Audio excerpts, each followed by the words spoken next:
আহ্বান জানি, আল্লাহুম্মা আমিন। লা ইলাহা ইল্লা আনতা সুবহানাকা ইন্নী কুনতু মিনাজ জালিমিন। রব্বুল আলামিন, লালপুরের দিকে তাকাও। হাজার হাজার বান্দা বান্দি আমরা নবীর জীবনের 3টা মিশন আর ভিশন শুনেছি, এগুলো আমাদের জীবনেও সেট করে দাও। মাহফিলের সম্মানিত সভাপতি আল্লাহ তাআলা আমার আসাদ ভাইকে কবুল করো। এ মাহফিলের প্রধান অতিথি শ্রদ্ধাভাজন শিক্ষককে কবুল করে নাও। রফিকুল ইসলাম সাহেব, মুকুল সাহেবকে মঞ্জুর করো। আল্লাহ তাআলা বিএনপির সদস্য সচিব সাবেক আমার বড় ভাই হারুনুর রশিদ পাপ্পু ভাই এসেছে, তার মা বাবাকে মাফ করে দাও। তার জীবনের অপরাধগুলো ক্ষমা করে জায়গাগুলো নেকি দিয়ে পাল্টিয়ে দাও।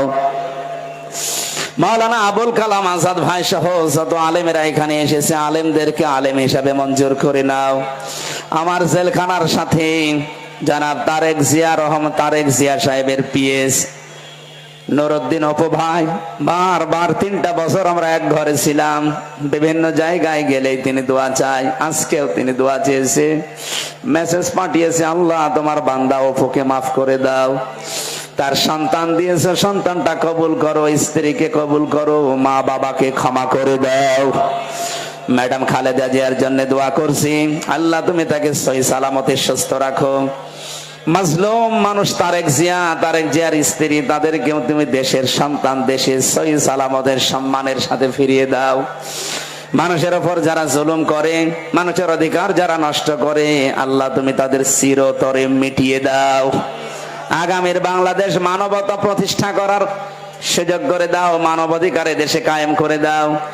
সারা পৃথিবীর মুসলমানেরা যারা যেখানে বিপদে আছে, বিশেষ করে আমাদের প্রতিবেশী এই ভারতে, আল্লাহ তাআলা নরেন্দ্র মোদী এই নিকৃষ্ট মানুষের কারণে আজ হাজার হাজার মুসলমান বড় অশান্তিতে আছে, জুলুমের শিকার হয়ে আছে। তুমি তাদের জন্য হামে ও নাসির হয়ে যাও।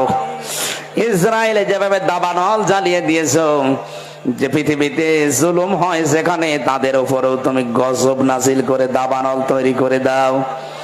বাংলাদেশ নিয়ে যারা ষড়যন্ত্র করে, আল্লাহ তুমি জাতির সামনে ন্যাংটা করে দাও। মা বোনদেরকে তুমি খাদিজাতুল কুবরার মতো বানিয়ে দাও। আমরা যারা রোগ শোকে আছি, আমাদের শেফায়ে কামেলা আজেলা দান করো। আল্লাহ তাআলা 3টা বছর জেলখানায় রিমান্ডে থাকাকালীন শরীর যে অসুস্থ, এখনো পর্যন্ত আমি স্বাভাবিক হতে পারি নাই। এখন আমার পিঠে ব্যথা করে।